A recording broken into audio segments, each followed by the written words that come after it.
महाराष्ट्रातील विधानसभा निवडणुकीत महायुतीने ऐतिहासिक विजय मिळवला आहे. लोकसभेत हिरो ठरलेला पक्ष विधानसभेत मात्र झिरो ठरला आहे. मागील विधानसभेला जिंकलेल्या जागाही काँग्रेसला कायम ठेवता आलेल्या नाहीत. काँग्रेसच्या दिग्गजांनाही पराभवाचा फटका सहन करावा लागला. काँग्रेसचे अभेद्य असलेले गडही या निवडणुकीत कोसळले.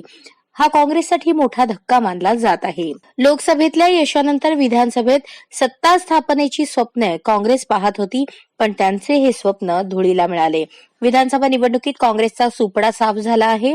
लोकसभेत मिळालेल्या यशाच्या लाटेवर स्वार झालेल्या काँग्रेसला विधानसभेतही यश मिळेल असे वाटत होते, पण त्यांचा हा अंदाज चुकला.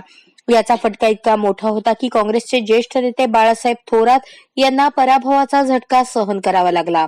सलग 8 वेळा विजय मिळवलेल्या थोरात यांना त्यांच्या संगमनेर विधानसभा मतदारसंघात यावेळी पराभव स्वीकारावा लागला.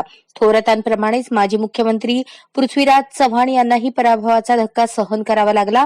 काँग्रेसचे ज्येष्ठ नेते आणि माजी मंत्री के.सी. पाडवी यांनाही पराभव स्वीकारावा लागला. विदर्भातून आलेले निकालही धक्कादायक आहेत.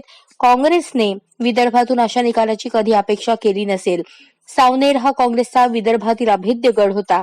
अनेक वर्ष या मतदारसंघातून सुनील केदार हे प्रतिनिधित्व करतात, पण यावेळी त्यांनी आपल्याला पत्नीला मैदानात उतरवले, पण त्यांच्या पत्नीचा पराभव भाजपच्या आशिष देशमुख यांनी केला.